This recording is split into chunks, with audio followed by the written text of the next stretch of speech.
잠언 14장 가운데 우리에게 주시는 하나님의 말씀 핵심 구절은 14장 27절 한 절 제가 읽어드리겠습니다. 여호와를 경외하는 것은 생명의 샘이니 사망의 그물에서 벗어나게 하느니라. 아멘. 오늘 이 말씀을 가지고 잠언 전체 14장의 내용에 대해서 우리가 함께 말씀을 살펴보도록 하겠습니다. 감사합니다. 안녕하십니까? 박세종 목사입니다. 2022년 4월 22일 수요 예배 시간입니다. 오늘도 함께 하나님의 말씀을 통해서 우리의 신앙과 또 우리의 삶, 또 우리의 모습들을 한 번 더 믿음 안에서 되돌아보고 또 점검받을 수 있기를 소망해 봅니다. 4월 20일 수요일인데요.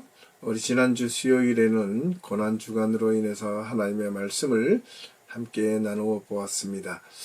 부활절을 어떻게 잘 보내시고 지금 부활 후에 우리의 모습은 어떠한지 우리가 신앙 안에서 잘 돌아볼 수 있기를 또 소망해 봅니다. 계속해서 우리가 지금 잠언에 대한 내용을 한 장 한 장 우리가 매주 수요일마다 살펴보고 있습니다. 오늘은 잠언 14장에 대해서 우리가 함께 살펴볼 텐데요. 잠언 14장은 잠언 10장부터 15장까지 특별히 이 잠언 기자는 의인과 악인에 대한 대꾸, 비교를 설명하고 있습니다. 그래서 오늘도 악인과 의인, 또 의인과 악인에 대한 그 모습들이 어떠한지 14장 전체를 통해서 함께 살펴보겠습니다. 잠언 14장은 1절에서 35절까지 기록이 되어 있습니다. 큰 모습은 크게는 어떤 의인과 악인의 모습으로 비교하고 있지만 소달라고는 지혜로운 자와 또는 미련한 자의 모습이 어떠한지를 상세하게 설명하고 있습니다. 오늘 그 내용을 우리가 하나하나 조목조목 한번 깊게 살펴보도록 하겠습니다. 먼저 1절부터 들어가겠습니다. 1절과 2절입니다. 지혜로운 여인은 자기 집을 세우되 미련한 여인은 자기 손을 그것을 허느니라. 정직하게 행하는 자는 여호와를 경외하여도 패역하게 행하는 자는 여호와를 경멸하느니라. 예.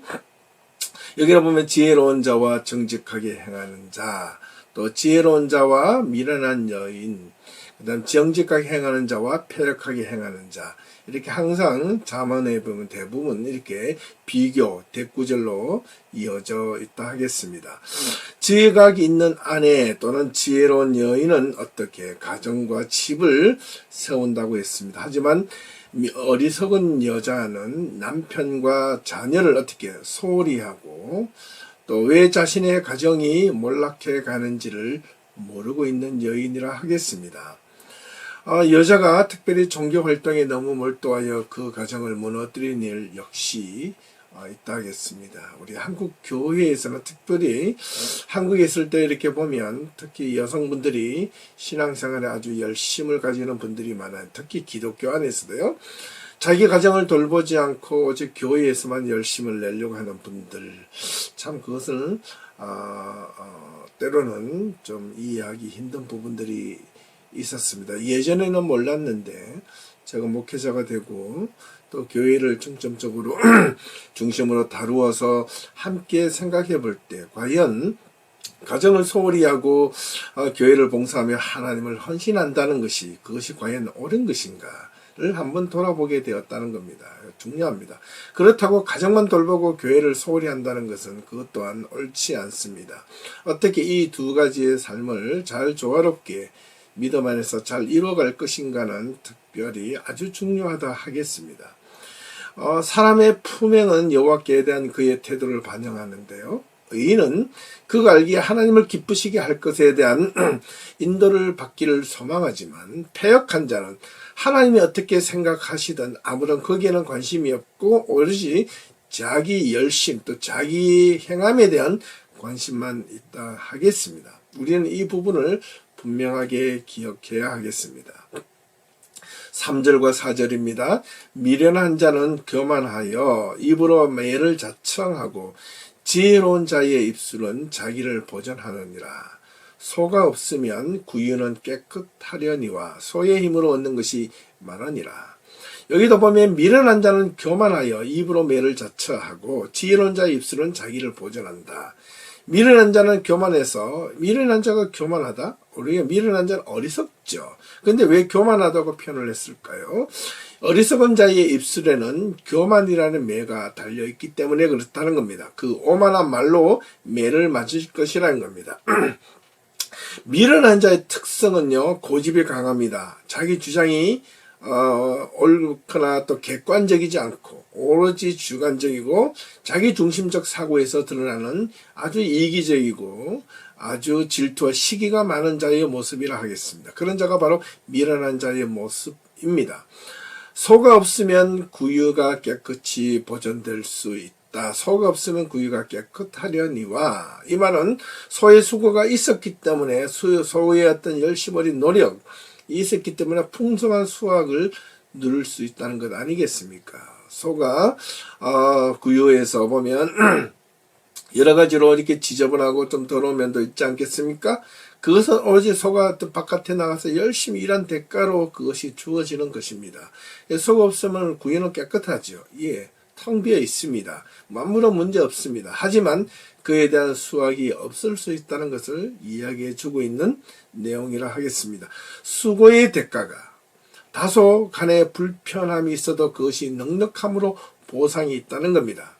우리가 열심히 일을 하는 것은 일에 대해서는 특별히 일하면 어떻겠습니까? 옷도 지저분해지고 여러 가지 손도 깨끗하지 못하는 그런 모습이 있을지 모르나 그 일한 대가로 인하여 먹고 사는 어떤 그런 여유와 넉넉함을 가지게 되는 것 아니겠습니까? 특별히 이 본문은 재난지역과 같은 가정이나 예배당을 부추기기 위한 의도가 아닙니다.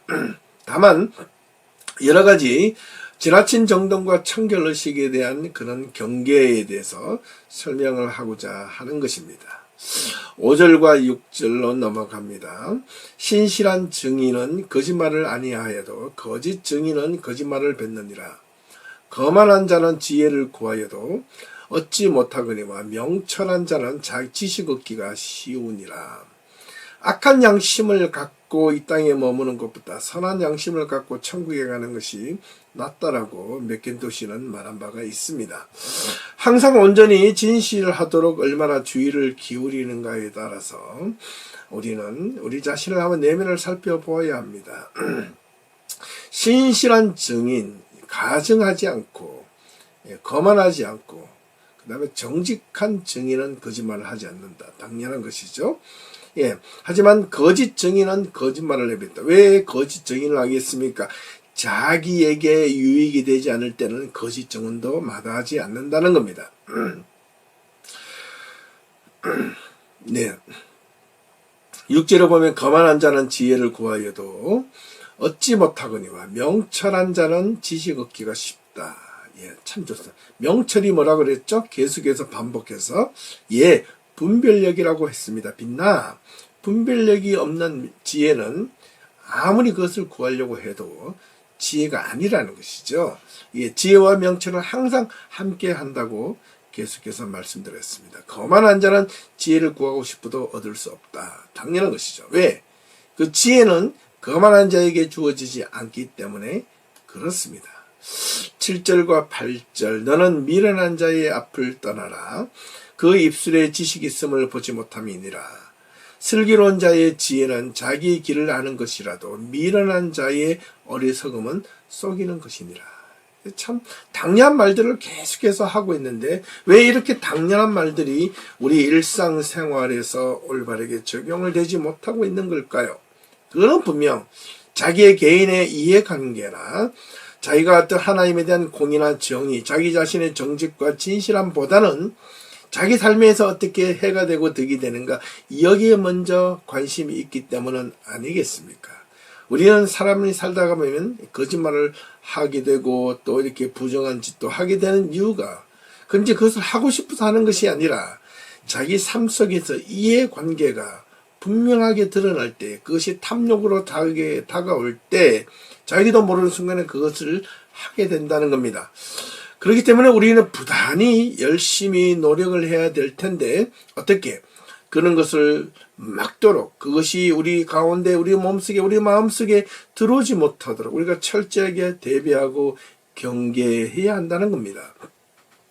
미련한 자의 앞을 떠나게 하는 이유가 바로 그렇습니다. 그런 입술에 지식이 없고 교만이 있고 거만함이 있고 패역함이 있기 때문에 그렇습니다. 하지만 슬기로운 자의 지혜는 자기 길이 어디에 서야 될지 어떻게 가야 될지 아는 자의 모습이라는 것입니다. 그것을 분명하게 말해주고 있는 겁니다.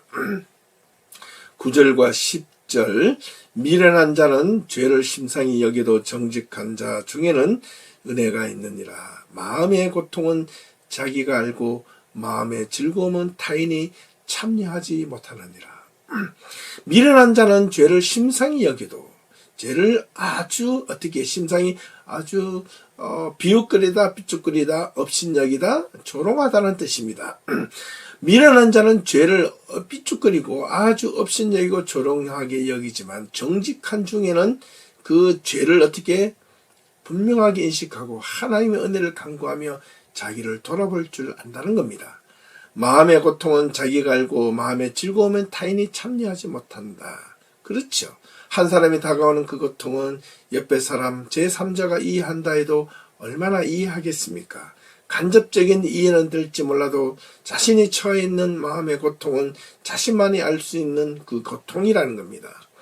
그렇기 때문에 타인이 또한 그와 반대로 내가 느끼는 즐거움은 타인이 함께 누린다 할지라도 내가 느끼는 즐거움만큼 진정으로 그 즐거움이 100% 옆에 있는 사람이나 타인에게 그것이 주어지지 않는다는 말일 것입니다. 그렇기 때문에 인간의 마음에는 어떤 다른 사람도 함께 할 수 없던 슬픔이나 기쁨이 있다는 것입니다. 그것은 또한 또한 직접적인 관련이 있는 사람만이 누릴 수 있는 기쁨이나 또는 슬픔이라는 뜻으로 해석하고 있습니다. 11절과 12절 악한 자의 집은 망하겠고 정직한 자의 장막은 흥하리라. 12절 어떤 길은 사람이 보기에 바라나 필경은 사망의 길이니라. 많이 듣고 또 우리 주변에서 회자되고 있는 내용이 있죠. 악한 자의 집은 망하겠고 당연히 그래야 되지 않겠습니까? 정직한 자의 장막은 흥하니라. 그렇습니다. 그래야지 우리가 진실하게 정직하게 살지 않겠습니까? 악한 자가 흥하고 정직하게 망하게 되는 삶이라면 누가 정직한 삶을 살겠습니까?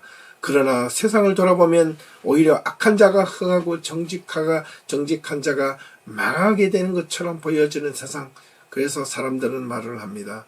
이 더러운 세상, 내가 이렇게 정직하게 진실되게 산들 내 인생이 무슨 소용이고 나는 점점 더 고통받고 핍박을 받는 것뿐인데, 만약에 우리가 신앙을 갖는 이유가 아무런 소용이 없고 의미가 없다면, 그죠? 우리가 신앙을 갖는 이유에 대해서 그것이 그냥 무용지물이라면 우리가 왜 믿겠습니까? 아무런 쓸모없는 것이라면 우리는 왜 신앙생활을 하겠습니까? 악한 자가 흥하고 정직한 자가 망한다면 우리가 하나님을 어떻게 바라볼 수 있겠습니까? 바라보고 싶겠습니까? 아닙니다. 악한 자가 전국이나 망하고 오히려 정직한 자가 하나님 앞에 흥하게 되는 그런 삶이 있기 때문에 우리가 하나님을 믿고 따르는 것 아니겠습니까? 어떤 길이 사람이 보기에는 필경은 바를지 몰라죠. 결국에는 그게 사망의 길이라는 것을 우리는 보게 된다는 겁니다. 이거는 누구를 향하여 하는 말입니까? 악한 자의 모습. 그죠? 악한 자의 모습을 사람이 보기에는 어떻게 바르게 보일지, 잘 되는 것처럼 보여질지는 마지막에는 그것이 어떻게 해요? 망하게 되는 길이라는 겁니다. 여기서 망하다는 이 말은 전멸시키다, 파괴시키다, 없어지다. 근데 이거는 미완료 형태로 되어 아직 완성이 되지 않았다는 겁니다. 지금은 그렇게 보여진다 할지라도 끝에는 아직 그것이 결론이 안 내려졌다는 겁니다. 악한 자의 집은 망하겠다. 지금은 아직 안 망했지만은 결국에는 반드시 그렇게 될 것이라는, 어떻게 망하게 될 것이라는 것을 분명하게 잠언 기자는 언급하고 있습니다. 13절과 14절. 웃을 때에도 마음이 슬픔이 있고 즐거움의 끝에도 근심이 있느니라. 마음이 굽은 자는 자기 행위로 보응이 가득하겠고 선한 사람도 자기 행위로 그러하리라. 웃을 때에도 마음에 슬픔이 있고 즐거움의 끝에도 근심이 있느니라. 이걸 좀 다르게 설명을 하면, 우리가 사람들의 성격이 유형이 여러 가지가 있는데요. 어떤 사람은 상당히 모든 사람들 볼 때마다 이렇게 웃음을 주고 쾌활한 사람들이 있습니다. 근데 그런 사람일수록 그 사람의 이면을 들여다보면 마음에 근심이 많고 슬픔이 있고 뭔가 걱정거리가 참 많은 사람들이 있습니다. 그래서 그것을 감추려고 오히려 더 외향적으로 사람들에게 가까이 다가가고 웃고 즐기며 사람들을 즐겁게 합니다. 하지만 정작 자기 자신이 혼자 남아있을 때 돌아보면 참으로 많이 슬픔을 경험하고 근심과 걱정을 가지는 사람들이 종종 있습니다. 저는 그런 모습들을 여러 번 본 바가 있기 때문에 말씀을 드려봅니다. 근데 오늘 이 말씀은 꼭 그렇지는 않는 것 같아요. 웃을 때에도 근심이 있고 마음에 슬픔이 있고 즐거움 끝에도 근심이 있다는 말은 겉으로 보기에는 걱정, 근심이 아무도 없는 것 같지만은 실제로 보면 그것이 아닐 수 있다라는 말도 해석할 수 있습니다. 마음이 굽은 자는 자기 행위로 보응이 가득하겠고, 마음이 굽다, 삐뚤어지다, 엇나가다, 일부러 삐뚤어지다는 것이죠. 자기 행위로 말미암아 그 결과가 결국 자기에게로 돌아오겠고, 선한 사람도 자기 행위로 그러하니라. 예.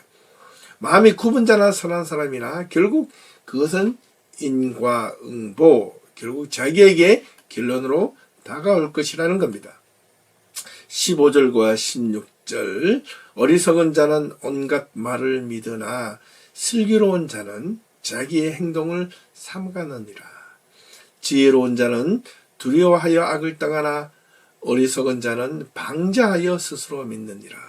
어리석은 자는 온갖 말을 믿으나 슬기로운 자는 자기 행동을 삼가한다. 지혜로운 자는 두려워하여 악을 따라 어리석은 자는 방자하여 스스로 믿는다. 예, 어리석은 자는 온갖 말을 믿습니다. 예, 귀가 솔깃합니다. 남의 이야기가 잘 쏘가 넘어갑니다. 하지만 슬기로운 자는 자기 행동을 삼가한다는 것은 걸러서 듣거나 자기 행동을 조신하게, 행동을 함부로 하지 않는다는 것입니다.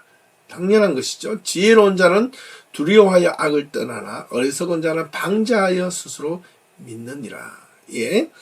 이 어리석은 자는 어떻게 왜 방자하냐면 거만하고 경솔하고 어떤 제한선을 무시하고 위아래도 없고 좌우도 없고 오직 자기밖에 모른다는 것을 어리석은 자의 모습으로 표현하고, 또한 자기만을 신뢰하기 때문에 자기만을 믿는 그런 사람을 의미합니다. 17절과 18절. 노하기를 속히 하는 자는 어리석은 일을 행하고 악한 계교를 꾀하는 자는 미움을 받느니라. 어리석은 자는 어리석음으로 기업을 삼아도 슬기로운 자는 지식으로 멸관을 삼느니라. 노하기를 속히 하는 자는 어리석은 일을 행하고 악한 계교를 꾀하는 자는 미움을 받느니라. 노하기를 속히 하는 자는 어떻게 어리석은 일, 성질이 급한 사람, 화를 잘 내는 사람은 그것이 어리석은 일로 결말이 나고, 악한 계교를 자주 꾀하는 자는 다른이로부터 어떻게 미움을 받게 되어 있다는 겁니다. 하지만 어리석은 자는 어리석음으로 기업을 삼아도 슬기로운 자는 지식으로 멸관을 삼는다. 노하기를 속히 행하는 자는 어떻게 그 사람의 그 노함으로 인하여 사람들에게 저 사람은 성격과 삶의 모습이 그렇게 드러나게 된다는 겁니다. 우리는 이 모습들을 잘 기억할 수 있어야 하겠습니다.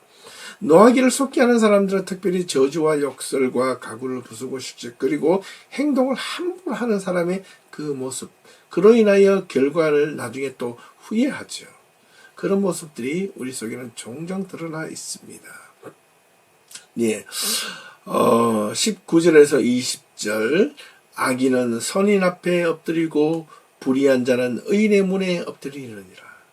예, 이거는 결국 앞서서는 악한 자는 반드시 망하겠고 선한 자는 흥한다. 예, 이 모습과 비슷합니다. 악인은 선인 앞에 결국에는 엎드리고 굴복하게 될 것이며 불의한 자는 의인의 문 앞에 엎드리게 될 것이다. 예, 의인의 힘에 눌리게 될 것이다 라는 겁니다. 그러나 세상은 지금 눈앞에 반드시 그렇게만 보여지지 않죠. 이게는 결과론적으로 마지막 때에 그런 현상들이, 그런 결과가 나타날 것이라는 것. 비록 지금 그래서 불의가 흥하고 악인이 어떤 흥하게 보여진다 할지라도 거기에 실망하거나 좌절하지 말아야 한다는 것을 의미하고 있습니다. 가난한 자는 이웃에게 미움을 받게 되나 부유한 자는 친구가 많다. 참 이 내용은 참 이해하기 힘든 부분 가운데 하나인데요. 특별히 가난한 자는 이웃에게 미움을 받는다. 이것은 어떻게 보면 당연히 그래야 하는 것은 아니지만 왜 가난한 자가 이웃에게 미움을 받습니까? 게으르기 때문에 그렇다는 겁니다. 여기서 가난이라는 것은 게으름과 하나의 일치를 합니다. 또 가난한 자는 자발적 가난이 아니라 이게 자기가 게으르거나 자기가 무식해서 또는 자기가 어떤 잘못을 해서 가난하게 되면 그 사람으로부터 손가락질을 받게 되는 거죠. 그리고 여기서 또 부유한 자는 어떤 악을 행해서 부유하게 행한다는 것에 대해서 친구가 많다는 그런 뜻은 아닙니다. 네, 그럴 수 있습니다. 악한 자가 부유해지면요, 주변에 그 악한 것 때문에 주위에 사람들이 모이는 것이 아니라, 악해서 부유함 때문에 사람들이 그 부유함에 어떤 기대어서, 사람들이 몰려들지만, 그 몰려드는 것은 순간적이고 일시적이라는 것을 우리가 기억해야 하는 겁니다. 이런 내용들을 잘 해석을 해야 됩니다. 그저 가난하다고 해서 사람들에게 미움을 받는 것도 아니고 부자라고 해서 사람들에게 모든 사람들이 몰려드는 것도 아닙니다.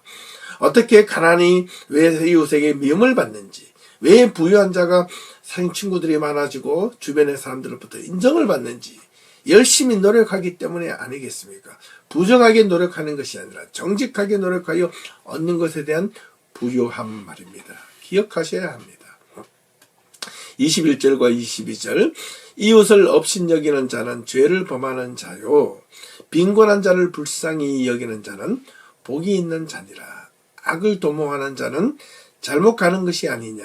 선을 도모하는 자에게는 인자와 진리가 있으리라. 이 본문은 앞절과 관련이 있음이 분명하게 이야기합니다. 가난한 자를 멸시하는 것은 죄를 범하는 것인데 이는 하나님이 그들을 택하셨기 때문입니다. 보세요. 이웃을 업신여기는 자는 죄를 범하는 자요 빈곤한 자를 불쌍히 여기는 자는 복이 있는지라. 앞서는 19절과 20절 그죠? 20절 특별히 가난한 자에게 이웃에게 미움을 받아도 그 다음에 부유한 자는 친구가 많다. 가난한 자를 이 이웃에게 미움을 받는데 어떻게 그를 불쌍히 여길 수 있겠습니까? 그러니까 20절과 21절은 서로 연결이 되고 잘 한묶음으로 해석을 해야 된다는 겁니다. 하나님이 그들을 택하셨고 가난한 자를 불쌍히 여기는 자는 그 행위에 복이 된다는 겁니다. 우리가 잘 알고 있는 산상수훈에 보면 심령이 가난한 자 그리고 누가복음에 가난한 자는 복이 있나니 여기서 가난하다는 것은 자발적 가난, 하나님을 위하여 나를 낮추는 마음 이런 뜻이라는 것이죠. 분명히 그런 것을 기억해야 하겠습니다. 그리고 여기에 보면 악을 도모하는 자는 잘못 가는 것이 아니냐. 도모, 계략, 음모를 꾸미는 자는 그 가는 길이 결국은 잘못된 길로 가는 겁니다.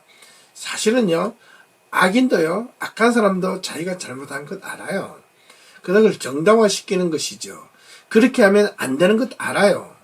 예, 악한 사람들도요, 예, 강도들도요, 도둑질 하는 사람들도요, 자기 자식에게는 도둑질을 하라고 가르치지 않습니다. 강도하라고 가르치지 않습니다. 자기 자식만큼은 착하게 살기를 바라고 정직하게 살기를 바라는 게 바로 부모의 심정인 것처럼 우리 하나님께서도 우리에게 정말 어떻게 하나님이 악한 것을 행하셨다는 것이 아니고 하나님이 우리들에게 바라는 것은 모든 사람들이 정직하고 진실되게 살아가기를 바란다는 말일 것입니다. 선을 도모하는 자에게 인자와 진리가 있으리라. 인자와 진리가 따른다는 것이죠. 그렇기 때문에 우리는 선을 도모, 계획하고 꾸며야 합니다. 인자와 진리가 항상 그 곁에서 선을 행하는 자, 선을 위하여 노력하는 자에게 힘과 용기를 준다는 이야기가 아니겠습니까? 23절과 24절 모든 수고에는 이익이 있어도 입술의 말은 궁핍을 이룰 뿐이니라. 지혜로운 자의 재물은 그의 면류관이요 미련한 자의 소유는 다한 미련한 것이니라. 참 이게 중요한데요. 모든 수고에는 이익이 있어도 입술의 말은 궁핍을 이룰 뿐이니라. 모든 어떤 수고에는 유익함이 있다는 것입니다. 말만 하는 것은 어떻게 궁핍함을 초래할 뿐이다. 이런 하지 않고 말만 하는 사람들이 있습니다. 그래, 내가 할게, 내일 할게, 다음에 할게. 결국 그 사람에게 궁핍, 가난함이 찾아온다는 것이죠. 지혜로운 자의 재물은 그의 면류관이여 미련한 자의 소유는 다만 미련한 것이다. 끊임없이 이 잠언 14장에도 의인과 악인에 대한 이유와 더불어서 지혜로운 자와 미련한 자의 모습을 계속해서 비교하고 있습니다. 지혜로운 자의 재물은 그것이 자기에게 면류관 큰 상급이지만 미련한 자의 소유는 그것이 어떻게 미련한 것, 그것으로 인하여 그 사람은 패가 망신해질 수 있다라는 것으로 해석합니다. 25절과 26절 진실한 증인은 사람의 생명을 구원하여도 거짓말을 뱉는 사람은 썩이 있느니라. 여호와를 경외하는 자에게 견고한 의뢰가 있으리니 그 자녀들에게 피난처가 있으리라. 여기서 보면 진실한 증인, 정직한 자, 그러면 거짓말을 하는 자, 이게 계속해서 정직한 자, 거짓말을 하는 자, 지혜로운 자, 미련한 자, 의인과 악인, 계속해서 이런 구도로 계속해서 설명을 하고 있네요. 진실한 증인은 어떻게? 사람의 생명을 구원한다. 하지만 거짓말을 내뱉는 사람은 썩인다. 바꿔 말하면 사람의 생명을 해하게 할 수 있다. 여호와를 경외하는 자에게 견고한 의뢰, 신뢰, 물음, 그리고 하나님을 향하여 질문하는 그런 자격이 있지만 그런 자들에게는 그 자녀들에게도 어떻게 하나님을 신실하게 여호와를 두려워하고 하나님을 바라보고 하나님께 간구하는 자는 자신뿐만 아니라 자신의 가정 그리고 자녀들에게도 하나님의 도우심과 손길에 의해서 하나님의 그늘에 하나님의 날개 아래 숨을 곳이 있다라는 겁니다. 그렇기 때문에 우리 사랑하는 우리 성도님들의 부모님들은 자녀를 위해서라도 우리 자녀가 올바르게 자라기 위해서라도 우리가 먼저 하나님을 경외하고 하나님을 신뢰하고 하나님을 날마다 의뢰하는 그런 기도하는 사람의 모습으로 살아갈 수 있어야 하겠습니다. 27절과 28절 여호와를 경외하는 것은 생명의 셈이니 사망의 그물에서 벗어나게 하느니라. 백성이 많은 것은 왕의 영광이요 백성이 적은 것은 주권자의 패망이니라. 여호와를 경외하는 것은 생명의 셈이다. 사망의 그물에서 벗어나게 된다. 여기서 경외하다라는 것은 두려워하고 우러르고 바라보다. 하나님께 의지하는 자는 생명의 셈일 뿐만 아니라 사망의 그물에서도 벗어나게 된다는 겁니다. 백성이 많은 것은 왕의 영광이요 백성이 적은 것은 주권자의 패망이다. 이거는 역설적으로 설명하면 정치에 관한 이야기인데요. 많은 백성들이 왕을 인정하고 왕을 신뢰하면 그 왕에게는 영광이 되겠지만은 또한 그 백성이 왕을 신뢰하지 못하고 또한 왕을 불신한다면 오히려 주권자의 패망이 된다는 뜻이기도 합니다. 숫자로서만 당연히 많다는 것이 아니라 많은 백성들이 왕을 인정하고 왕을 신뢰하면 그 자체가 왕의 영광이 되겠지만 그 많은 백성들이 왕을 신뢰하지 못하고 왕의 신임을 의지하지 못하고 오히려 불신하고 왕을 어떻게 업신여기면 그 그 왕의 권위와 신뢰가 추락하게 된다는 이야기입니다. 29절과 30절 노하기를 더디하는 자는 크게 명철하여도 조급한 자는 어리석음을 나타내느니라. 평온한 마음은 육신의 생명이나 시기는 뼈를 썩게 하느니라. 네, 그렇습니다. 앞선 9절에서 노하기를 썩게 하는 자는 어떻게 한다 그랬죠? 어리석은 일을 행한다고 했습니다. 그러나 여기에서 노하기를 더디하는 자는 크게 어떻게 타고요? 명철하여도 명철, 분별력이 있는 자이다. 예, 왜냐하면 사회 분별을 조금 더 침착하게 행동을 하는 것이죠. 노함이 있지만은 그것을 삭히고 또 삭힌다는 겁니다. 마음이 조급한 자는 어떻게 어리석음을 나타낸다고 했습니다. 평온한 마음은 육신의 생명이나 시기는 뼈를 썩게 한다고 했습니다. 네, 평온한 마음은 육신의 생명이나 시기는 뼈를 썩게 한다. 평온한 마음, 네, 육신의 생명, 마음이 평안한 만큼 행복하고 감사한 일이 없겠죠. 하지만 시기가 많은 자는요, 자기를 향하고 자기의 생명을 단축시키는 겁니다. 주변의 사람들 보면요, 아무렇지도 않은데 자기 해함이 없는데도 시기하는 사람이 있습니다. 그냥 질투하고 시기하는 사람들의 모습을 보면 자기의 마음을 불편하게 하는 거거든요. 결국은 자기를 망하게 하고 자기를 힘들게 할 뿐이라는 말일 것입니다. 31절과 32절 가난한 사람을 학대하는 자는 그를 지으신 이를 멸시하는 자요 궁핍한 사람을 불쌍히 여기는 자는 주를 공경하는 자니라. 악인은 그의 환난에 엎드려지고 의인은 그의 죽음에도 소망이 있느니라. 이게 참 중요한 이야기인데요. 앞서서 계속해서 가난한 사람의 비유를 두 가지로 설명을 했네요. 가난한 자는 궁핍이 속히 오겠지만은 이와는 또 반면 가난한 자를 돌보는 자는 하나님께 복이 있는 자다. 긍휼히 여기는 자는 복이 있는 자다라고 했습니다. 그래서 가난한 사람에 대한 정의를 두 가지로 구분을 해야 한다고 했습니다. 이 31절에도 가난한 사람을 학대하는 자를 그를 지으신 이를 멸시하는 자요. 그 가난이 자발적인 것이든 때로는 열심히 노력했는데도 가난하게 사는 사람이든 아니면 어떤 이유로서는 가난한 사람이 되었든 간에 그 가난한 사람을 바라봤을 때 그것을 무시하고 학대하는 그 자체로만으로 하나님을 무시하는 행위가 될 수 있다라는 겁니다. 궁핍한 사람을 불쌍히 여기는 자는 주를 어떻게 공경하는 사람이다. 왜냐하면 그 사람에도 하나님이 지으신 자라고 생각하기 때문에 긍휼히 여기는 자는 하나님을 섬기고 공경하는 사람이라는 것을 분명하게 언급하고 있습니다. 악인은 그의 환난에 엎드려져도 의인은 그의 죽음에도 소망이 있느니라. 악인은 환난 때문에 엎드려지고 망하게 됩니다. 악인은 환난을 견디지 못합니다. 고통을 견디지 못합니다. 두려움을 견디지 못합니다. 악인은 자기 자신의 어떤 높이 올려지는 것에만 관심이 있습니다. 낮아지면 힘들어합니다. 괴로워합니다. 불편합니다. 권력을 잃어버리면 무서워합니다. 그래서 악착같이 그것을 지키기 위해서 온갖 부정한 수단을 가리지 않고 행합니다. 어떻게든 자기 자신이 그것을 지키려고 말입니다.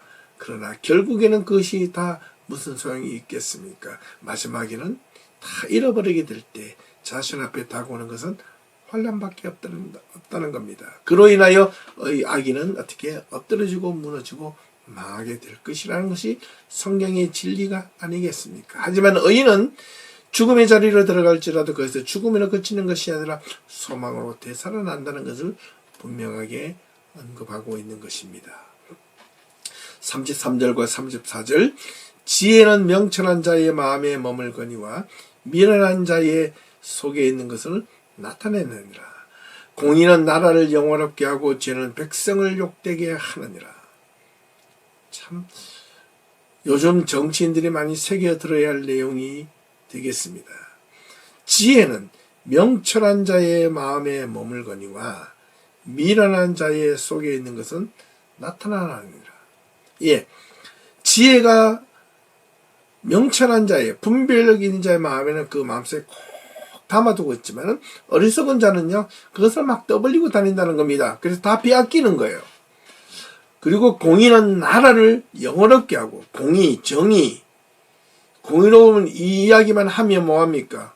위정자는 공의로운 모습을 자기 삶에서 드러내야만 합니다.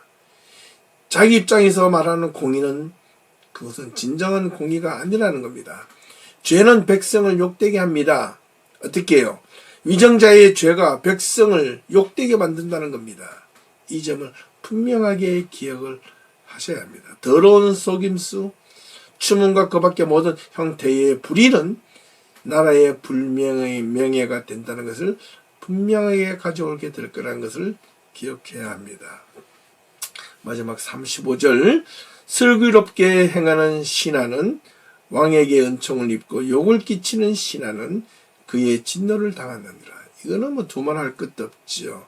통치자는 지혜롭게 행하는 종에게 은총을 베풀지만, 예를 들면 요셉, 모르드게, 다니엘 경우를 보십시오. 그 왕으로 하여금 전부 다 이 사람은 그 국가의 아주 중요한 역할을 맡아서 왕에게 참으로 열심을 다해 충성을 하고 왕에게 인정을 받은 자입니다. 하지만 부끄럽게 행하는 자는 어떻게 왕의 진노가 있겠죠. 예. 왕은 유능한 종에게는 은총을 베푸나 무능한 종에게는 어떻게 벌, 징계가 있다란 말로 해석할 수 있겠습니다. 이걸 목회자들에게 적용을 해본다면 하나님께서 맡겨주신 교회의 임무, 하나님의 백성들을 어떻게 믿음으로 잘 다스리고 올바르게 말씀으로 가르치고 훈육하면 하나님의 마음에 흡족한 자가 되어 하나님 앞에 은총을 받겠지만, 무능한 목회자에게는 하나님의 징계가 있을 것이다. 그래서 그 무능한 목회자는 무슨 뜻일까요?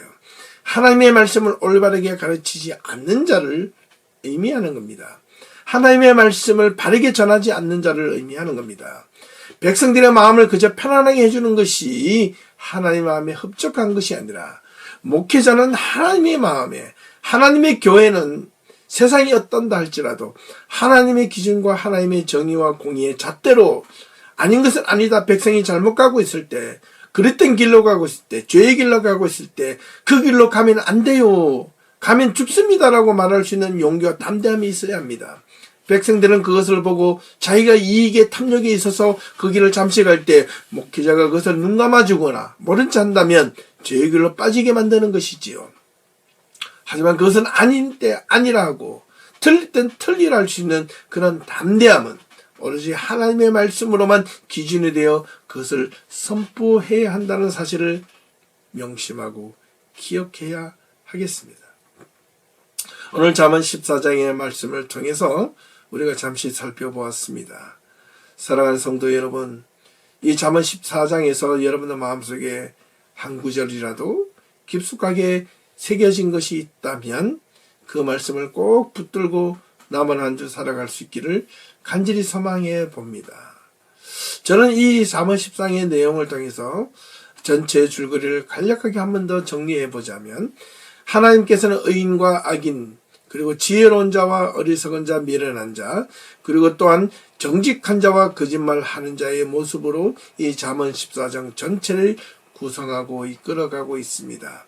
우리는 의롭고 정직하고 지혜로운 자의 모습으로 살고 싶어 하지만 왜 그렇지 않는 모습으로 자꾸 흔들릴까? 잘 한번 생각해 보셔야 합니다.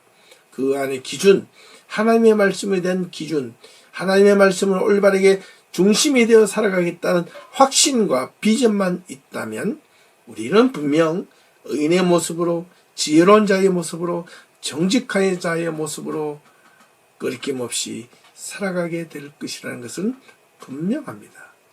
오늘 잠언 14장을 통해서 저와 여러분들의 삶에 하나님의 말씀으로 풍성한 어떤 은혜를 받아서 여러분, 저와 우리 모두의 삶에 하나님의 은총이 넉넉함으로 입을 싣고 또한 우리의 삶이 빛과 소금의 길로 걸어가는 그런 귀한 삶이 될 수 있기를 간절히 소망하며 오늘 잠언 14장의 말씀을 마치고 다음 주에 잠언 15장 우리가 끝까지 계속 하나님의 말씀을 살펴보도록 하겠습니다. 함께 시청해 주시고 청취해 주셔서 감사합니다. 다음 주 남은 한 주간도 믿음 안에 승리하시길 소망하며 다음 주에 뵙겠습니다. 감사합니다. 수고하셨습니다.